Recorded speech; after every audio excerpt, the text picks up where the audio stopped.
It was a small town, tucked between rolling hills and quiet woods, the kind of place where the church bell was louder than traffic, and Sunday morning still smelled like coffee and fresh bread. Every day, before sunrise, Samuel arrived at St. Mary's Church. He'd unlock the wooden doors, polish the brass handles, and light the candles in silence.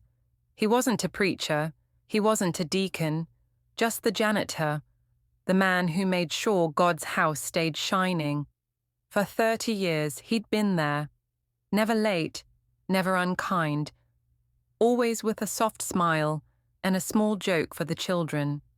Until one Monday morning, when everything changed, the church key, the master key that opened every door, was missing. Father Raymond stood in his office, his voice low but heavy. "Samuel," he said, "we can't find the key. It's gone." Samuel blinked, confused. "Gone?" "I left it in the drawer, Father. Same as always." The church treasurer frowned. "Funny, the offering box was opened yesterday afternoon, and some cash is missing." The air went cold. "You're not saying We just need to ask questions," Father Raymond said quietly. "But you're the only one with access." Samuel felt his chest tighten. 30 years of trust, suddenly painted with doubt. That evening, he walked home under the grey sky, head down, heart heavy. Neighbours glanced from their porches, whispering. He'd never felt so small. A week passed. Samuel stopped coming to church. The doors stayed locked longer in the mornings, and the candles were never quite as bright. Then, one Sunday, a young parishioner named Emily, just 16, came to Father Raymond. "Father," she said softly, "can I show you something?" She held up her phone, a blurry video clip from the church's back hallway camera. It wasn't Samuel in the frame, it was the treasurer.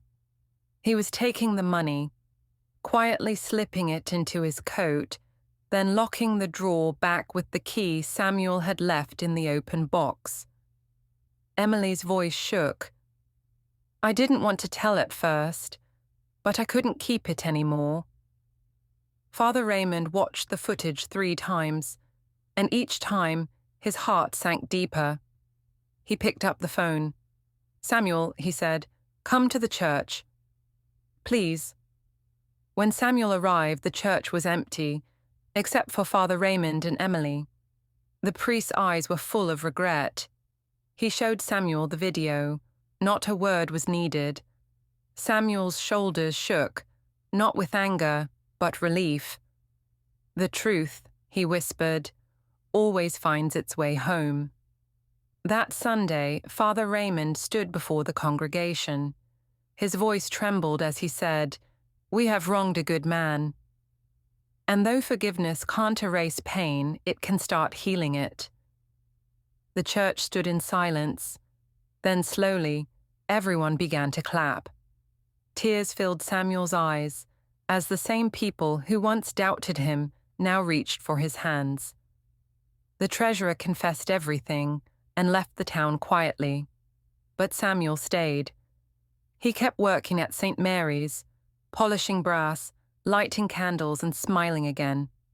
Moral: the truth might hide quietly, but it never disappears.